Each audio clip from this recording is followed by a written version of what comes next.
हमारे x union minister Syed Shahnawaz Hussain साहब आए हैं। किसी तारुफ के मोहताज नहीं, हमेशा टीवी शोज में ग्राउंड में हमेशा देते हैं।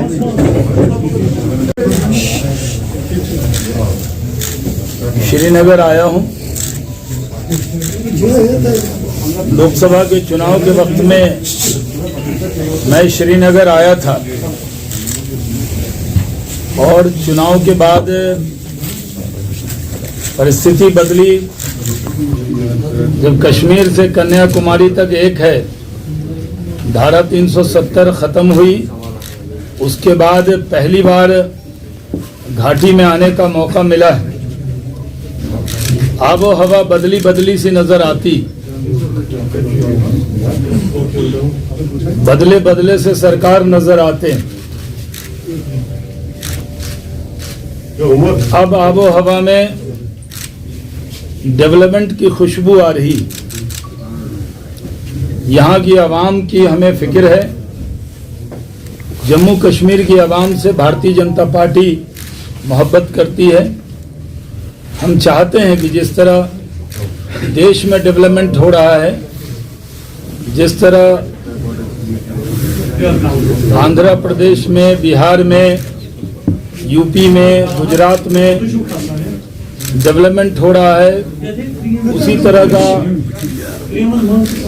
विकास और डेवलपमेंट, तरक्की जम्मू कश्मीर के लोगों का भी हक है। जम्मू कश्मीर के अवाम का हक है, उनका ये राइट है और हमारे लिए फरीजा है कि हम डेवलपमेंट करें। जम्मू कश्मीर की आवाम को डेवलपमेंट से कोई रोक नहीं सकता। पहले जो हुकूमत रही है वो सिर्फ अपना और अपने परिवार का। पहले एनसी और पीडीपी के नेताओं से पूछा जाता था कि आपने क्या डेवलपमेंट किया, तो उन्होंने कहा देखिए हमारे रिश्तेदारों का कितना बड़ा बड़ा मकान है, हमारे बच्चे कितनी तरक्की कर रहे हैं, हम मुख्यमंत्री थे, हमारे बच्चे भी हो गए हैं। लेकिन किसी गरीब के कश्मीरी बच्चों की फिक्र उन्होंने नहीं की। वो ये मानते हैं कि अपने फैमिली का और अपने परिवार का, अपने रिश्तेदारों का भला करना कश्मीर का भला हो गया। हम परिवारवाद के खिलाफ लोग हैं। हमने बिहार में चुनाव लड़ा, एक भी नेता के बेटा बेटी को टिकट नहीं दिया। मैं भारतीय जनता पार्टी का जो पार्लियामेंट्री बोर्ड है, सेंट्रल इलेक्शन कमेटी जो उम्मीदवार तय करता है, उसके अंदर भी मैं सदस्य हूं, जो 10 लोगों की कमेटी है। और मैंने देखा है कि हम परिवारवाद के खिलाफ हैं। इसलिए हमारी आज जितनी भी पार्टियां जम्मू कश्मीर के अंदर हैं, वो कोई ना कोई उनके वालिद या उनके दादा MP, MLA, minister, chief minister रहे हैं, इसलिए वो हैं। आम कश्मीरी को आपने आम कश्मीरी को आगे बढ़ने का मौका उन्होंने नहीं दिया। हम मौका देंगे। नरेंद्र मोदी जी का कमिटमेंट है कि जम्मू कश्मीर की आवाम पर हम खास तौर पर ध्यान देंगे। जम्मू कश्मीर की आवाम अपने वोट से लिखिए, धारा 370 खत्म हो गई।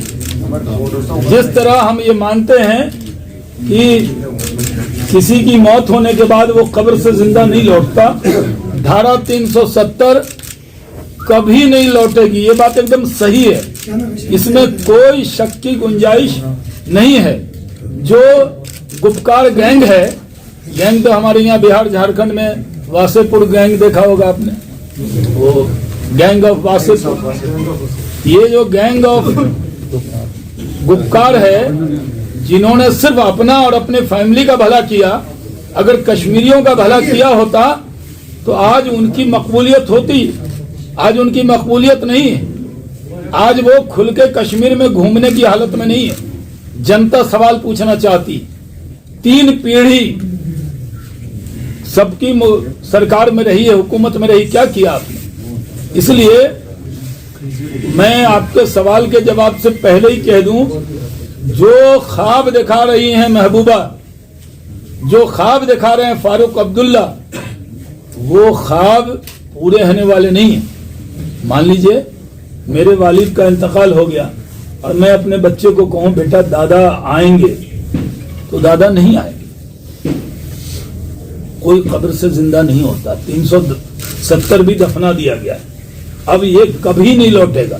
इसलिए जम्मू कश्मीर के नौजवानों से कहता हूं, जो लोग आपको ये पहले तो कहते थे 370 को कोई छू नहीं सकता, 35A को छू नहीं सकता, कोई तिरंगा उठाने वाला नहीं मिलेगा। आज माशाअल्लाह भारत का तिरंगा शौक से कश्मीर के लोग उठा रहे हैं। इसलिए मैं कहता हूं कि अब ये लोग पहले कहते थे कि हम 370 को बचाएंगे, उस पर लोगों को गुमराह करते थे। अब ये लोग गुमराह कर रहे हैं लोगों को कि हम 370 वापस लाएंगे। इससे बड़ा झूठ दिन के उजाले में कुछ नहीं हो सकता जो वो बता रहे हैं। हम यहाँ लोकल बॉडी का जो चुनाव है उसमें चुनाव लड़ रहे हैं और जम्मू कश्मीर में अनुराग ठाकुर जी प्रभारी हैं तरुण चुनाव के। हम और अनुराग ठाकुर और संजय भाटिया जी इलेक्शन के लिए जुड़े हैं और लोग जम्मू आज आए हैं, जम्मू का काम देख रहे हैं। मेरे जिम्मे घाटी की जिम्मेदारी है एज ए इलेक्शन इंचार्ज इन घाटी, मतलब कश्मीर वैली का। तो मैं इलेक्शन तक आपको मिलने वाला हूं, उसके बाद भी मिलने वाला हूं, लेकिन इलेक्शन में कंटिन्यू रहूंगा। अभी मैं 4 दिन हूं, फिर आ जाऊंगा। मैंने कहा थोड़ा देख लूं, मिल लूं, फिर पूरा सामान वामान लेके आ जाऊंगा, टेम्परेचर देख लूं, आबो हवा देख लूं। और मैं कोविड में था, बिहार के चुनाव में ही मुझे कोविड पॉजिटिव हो गया था और 21 दिन हॉस्पिटल में रहने के बाद मुझे कितना कश्मीर से लगाव है। मैं पटना नहीं जा पाया ओथ में, लेकिन मैं श्रीनगर आ गया हूं, क्योंकि जितना मैं अपने बिहार से प्यार करता हूं उतना ही जम्मू कश्मीर के लोगों से प्यार करता हूं। और जब मैं मिनिस्टर भी था तो एयरपोर्ट भी शानदार बना हुआ है। हमारे दौर में हज फ्लाइट हमने ही दी थी, पहली बार जो डायरेक्ट फ्लाइट थी। पहले तो एक्स्ट्रा पैसा ले लेते थे। और टेक्सटाइल में भी था तो मैंने उस वक्त बहुत काम किए थे। आज हमारे नेता नरेंद्र मोदी जी के दिल में बसता है जम्मू कश्मीर, आज उनके दिमाग पे है जम्मू कश्मीर। वो उनकी जिद है जम्मू कश्मीर को संवारने की। नरेंद्र मोदी जी की जिद है जम्मू कश्मीर में डेवलपमेंट लाने की। नरेंद्र मोदी जी की जिद है आपको रोजगार दिलाने की। और जम्मू कश्मीर एक ऐसा इलाका है जो सिर्फ कश्मीर के जवान को, जम्मू के जवान को ही रोजगार नहीं दे सकता, बल्कि पूरे दुनिया का टूरिज्म का हब बन सकता है। लेकिन टूरिज्म की जगह लोगों ने थोपा टेररिज्म। अब टेररिज्म का दौर खत्म हो गया, टूरिज्म का दौर शुरू हुआ है। मेरी आपके जरिए उन सब जम्मू कश्मीर वासियों से अपील है कि आप डेवलपमेंट के लिए, आपने सबको आजमाया, अब डेवलपमेंट के लिए भारतीय जनता पार्टी को आजमाइए। हम पूरी तरह आपकी उम्मीदों पर इंशाअल्लाह खड़े उतरेंगे और सबका साथ, सबका विकास, सबका विश्वास, सबको साथ लेकर चलेंगे। हिंदुस्तान में जैसे आज सब जगह अमन अमान है, कहीं कर्फ्यू नहीं है, कहीं दंगा नहीं है, कहीं फसाद नहीं है। 1-2 घटना जो होती है कहीं दिख जाती होगी कभी कभी टीवी पे, वो कुछ समाज के अनासिर हर जगह होते हैं जो समाज को बदनाम करते हैं, मुल्क को बदनाम करते हैं। लेकिन हमारी जिम्मेदारी है इस मुल्क में किसी भी जात मजहब के मानने वाले हों, उनकी फिक्र करना नरेंद्र मोदी जी अपनी जिम्मेदारी मानते हैं। और अटल बिहारी वाजपेयी जी की तरह अब जम्मू कश्मीर के लोग भी नरेंद्र मोदी जी से बहुत प्यार करते हैं, बहुत मोहब्बत करते हैं। उसका नज़ारा हमने देखा है। अब जिसकी नज़र खराब होगी उसका नजरिया भी वैसा होगा। मान लीजिए किसी को मोतियाबिंद है तो उसको जो दिखेगा वो पूछेंगे कि ये क्या दिख रहा है, ये शाहनवाज है, कहने नहीं नकवी साहब दिख रहा है। मान लीजिए थोड़ी आंख में दिक्कत है, कुछ लोग ऐसे हैं जिनके आंख में दिक्कत है, तो पावर चेक कराएं। अगर चेक कराएंगे तो दिखेगा कि यहाँ लेफ्टिनेंट गवर्नर आए हैं, डेवलपमेंट मनोज सिन्हा जी बेहतरीन डेवलपमेंट का काम कर रहे हैं। पूरी तरह सरकार की भी कैपेबिलिटी का सवाल है कि हमने जो वादा आपसे किया कि डेवलपमेंट करके दिखाएंगे, डेवलपमेंट करना नरेंद्र मोदी की जिद है और उस जिद पर हम पूरी तरह खड़े उतरेंगे। अब अगर कोई सवाल है आपसे तो आप पूछ सकते हैं। बात करते हैं, आपने अभी कुछ समय पहले कहा कि जो गुपकार अलायंस या गैंग है वो एंटी कश्मीर है, लेकिन जब हम लोग Ladakh and development council elections की बात करते हैं तो वहां पे भारतीय जनता पार्टी साथ दे रही है नेशनल कॉन्फ्रेंस को, वो लोग कोऑर्डिनेट करने वाले हैं। तो यहाँ पर अगर वो आपके दुश्मन है, देश के दुश्मन है, तो लद्दाख जाकर के ये नीति क्यों बदल? हमने देश का दुश्मन कब कहा? क्यों? मेरी जबान में है, अरे सब हर नहीं, अभी मेरी प्रेस है, मैं जो बोलूंगा उसका जवाब है और किसी नेता के बयान पर जवाब देना है वो लीजिए। मैं कह रहा हूँ कि हमने वो कश्मीरी नौजवान जिन्होंने ख्वाब देखा था, जो जन्नत था, उसको दोज़ख बनाने का काम करने वाले वो गैंग के लोग, वो सिर्फ अपने बच्चों के लिए फारूक अब्दुल्ला इसलिए दुबले हुए जा रहे हैं कि उमर को कैसे फिर से आगे करना है। महबूबा मुफ्ती सोच रही हैं कि मुफ्ती सईद साहब की तरह मुझे कैसे आगे होना है। वो अपने लिए जी रहे हैं, हम जम्मू कश्मीर की आवाम के लिए जिएंगे। और जहां तक सवाल है अलग अलग जगह, ये दोनों पार्टियां हमारे साथ रही हैं, हमारे साथ रहती थी तो महबूबा क्या बोलती थी? कहती थी जब पत्थर चलाओगे तो क्या चॉकलेट मिलेगा? महबूबा कहती थी कि नहीं? महबूबा भारत के झंडे को सैल्यूट करती थी कि नहीं? महबूबा हमारे साथ भारत माता की जय कहती थी कि नहीं? फारूक अब्दुल्ला यहाँ कुछ भी बोले पार्लियामेंट में जोर जोर से भारत माता की जय, भारत माता की जय, भारत माता की जय करते थे कि नहीं? आप बताइए। अब आपने लद्दाख में दूसरा सवाल जी जनाब, अपना नाम और। मेरा नाम तारिक है, मैं प्रवास साथी से काम कर रहा हूँ। अच्छा जी सर, मेरा सवाल है डेवलपमेंट के ऊपर। पहला सवाल, आप जब भी यहाँ आते हैं बीजेपी के बाहर से डेवलपमेंट डेवलपमेंट डेवलपमेंट जी, मुझे आप बताइए डेवलपमेंट कहाँ हो रही है? लाल चौक से सिविल सेक्रेटरी तक, गुप्ता रोड तक ये मैग्डम डाला गया।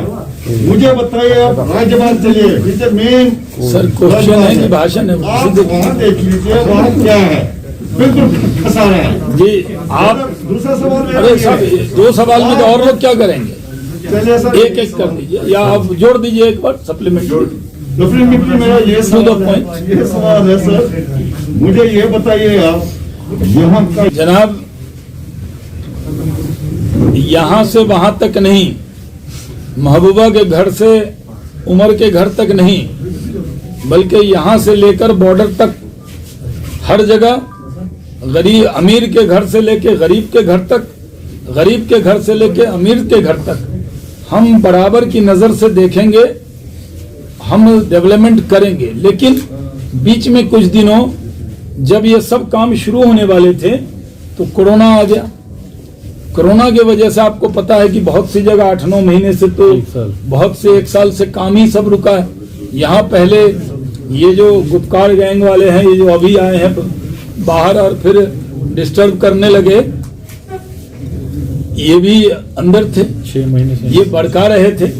लेकिन जब लगा कि अब सब कुछ ठीक है, इनके गुपकार गैंग वालों की भड़काने की ताकत भी खत्म हो गई, तो हमने उनको कहा आइए, और वो भी आए। अब इलेक्शन है, लेकिन कोरोना की वजह से बहुत से प्रोजेक्ट अभी शुरू नहीं हुए हैं। हम जम्मू कश्मीर के आवाम के उम्मीद पे खड़े उतरेंगे।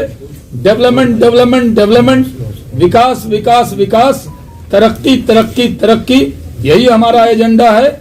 जम्मू कश्मीर के लोग, मैंने जैसे पहले कहा, जम्मू कश्मीर की आवाम नरेंद्र मोदी जी के दिल में बसती है और नरेंद्र मोदी की जिद है कि जम्मू कश्मीर को दुनिया के जो टूरिस्ट डेस्टिनेशन हैं, चाहे वो ज़्यूरिख हो या इंटरलागन हो या आप दुनिया के बड़े बड़े टूरिस्ट डेस्टिनेशन हो, उससे बेहतर है हमारा जम्मू कश्मीर। हम उस मुकाम पे ले जाएंगे जम्मू कश्मीर को। ये हम पैमाना जो है, पैमाना ये नहीं रखेंगे कि कोई अलग मुकाबला करें कि साहब दार्जिलिंग जैसा बनाएंगे, वहां बनाएंगे। हम पैमाना रखेंगे कि दुनिया में टूरिज्म जम्मू कश्मीर से ज्यादा कहीं नहीं हो। टेररिज्म को मात दिया है, टूरिज्म को आगे बढ़ाएंगे। जी जीनत जी बताइए। Sir, since you are Kashmir in charge, so what are your expectations from the upcoming polls? First thing. The other thing is central government is implementing all the laws in Jammu and Kashmir. Why it took long for them to implement Forest Act, under which the Bakarwas would have been protected and they would not have been evicted from their temporary shelters?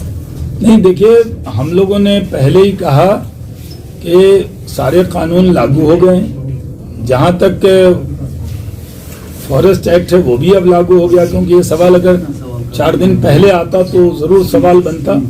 तो हम जम्मू कश्मीर के लोगों के, अवाम के बारे में जो हमारी राय है, उस राय पर हम कायम हैं। किसी को डरने की जरूरत नहीं है। कुछ लोग प्रोपेगेंडा कर रहे हैं, आपकी जमीन छीन ली जाएगी, ये कर दिया जाएगा, ये सब प्रोपेगेंडा है।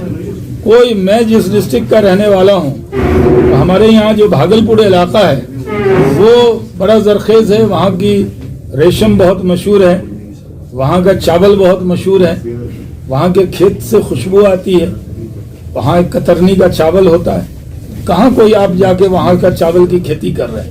यहीं के लोग यहाँ का करेंगे, ये कहने की बात है। भड़काने वाले कहते हैं कि बाहर से लोग आएंगे तुम्हारा ये छीन लेंगे। कोई कहीं नहीं छीन रहा, ना हमारे यहाँ बिहार में छीन रहा, न कोई लखनऊ में छीन रहा है किसी का। 1-2-4% लोग तो हर जगह जाते हैं। जैसे यूपी में, नोएडा में, गुड़गांव में लोग फ्लैट खरीदने आते हैं। तो इस तरह से इस पर भड़काने की जरूरत नहीं है किसी को। जो लोगों ने भड़काया, गलत भड़काया है। और जो गुजर बकरवाल कम्युनिटी है, उसके हकूक की भी पूरी हिफाजत करें।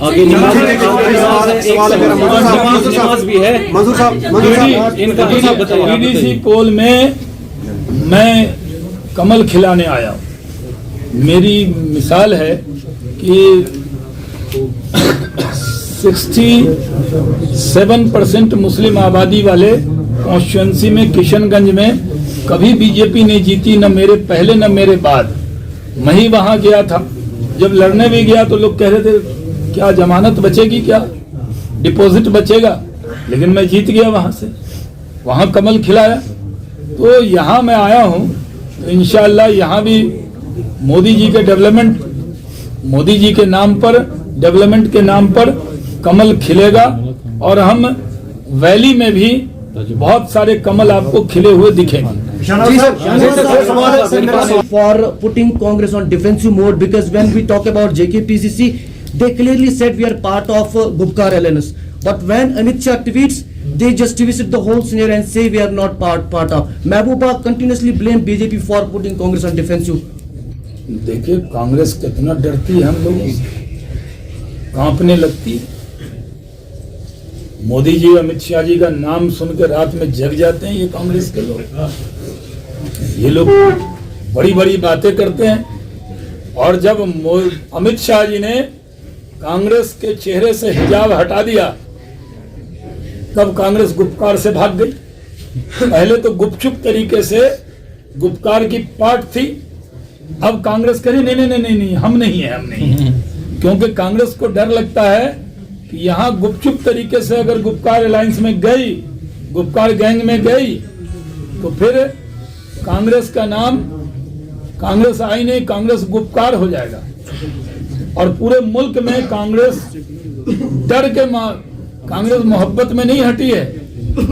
आज भी कांग्रेस पर्दे के पीछे है। तो कांग्रेस को कहता हूं, इधर से ताक झांक मत करो। हमने एक्सपोज किया कांग्रेस को। इधर चिलमन से हम झांकें, उधर चिलमन से तुम झांको। लगा दो आग चिलमन को, ना हम झांके न तुम झांको।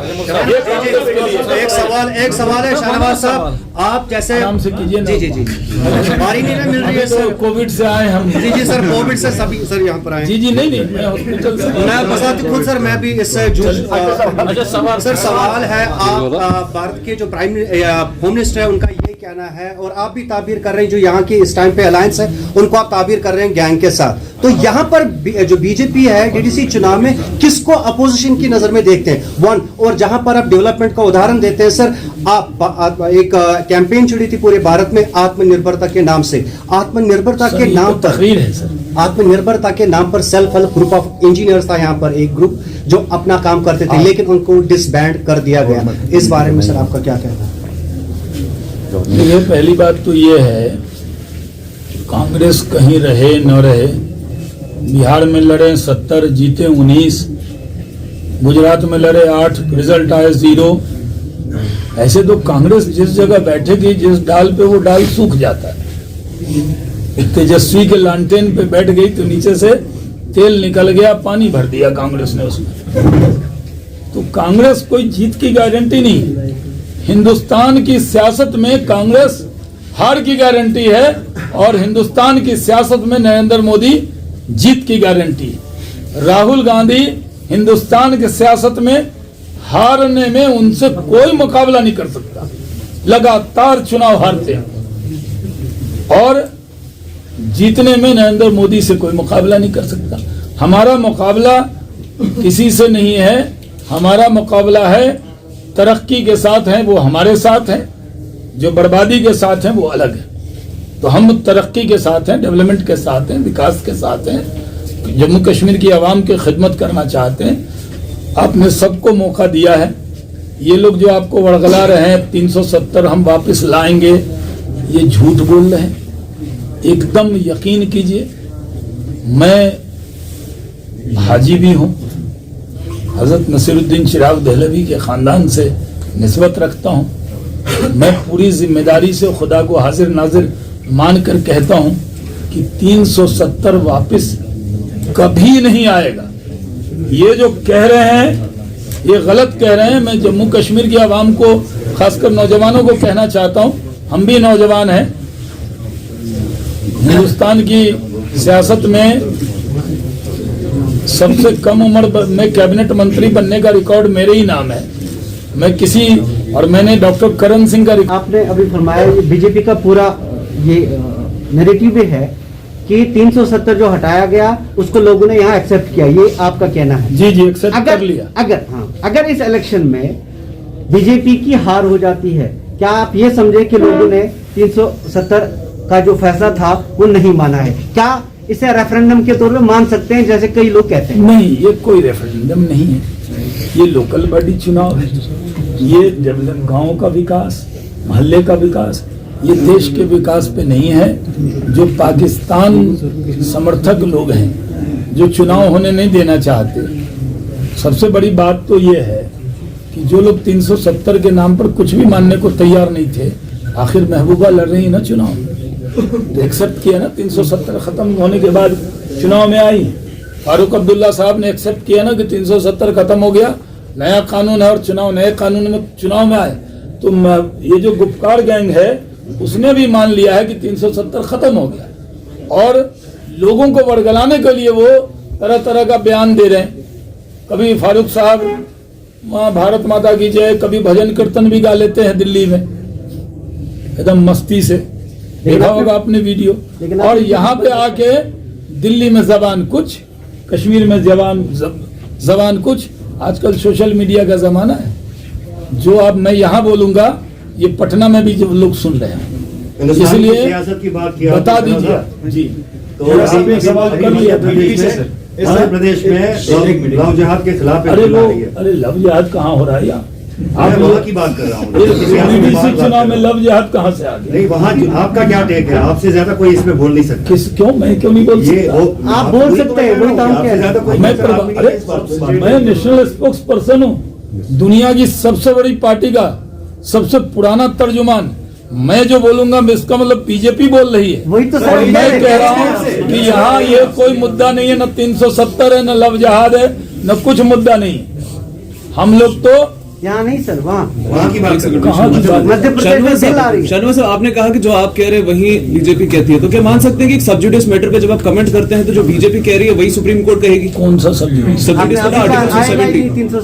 कोई सब्जुडिस नहीं है सर।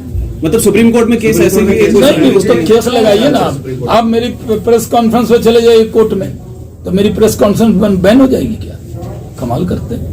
सब जुडिस किसने कह दिया आपको? शहनवाज साहब, आसमान में लिखी हुई इबारत दिख रही है कि जम्मू कश्मीर हिंदुस्तान का अभिन्न अंग है, और यहाँ वही कानून है जो सब जगह। और 370 दुनिया की कोई ताकत 370 को वापस नहीं ला सकती। पर आपको अभी भी अफसोस है? फैसला नंबर 1, जब मुफ्ती मोहम्मद सईद का इंतकाल हुआ उसके बाद कुछ महीने लगे बीजेपी की तरफ से वर्कआउट करने के लिए पीडीपी के साथ अलायंस हो जाए।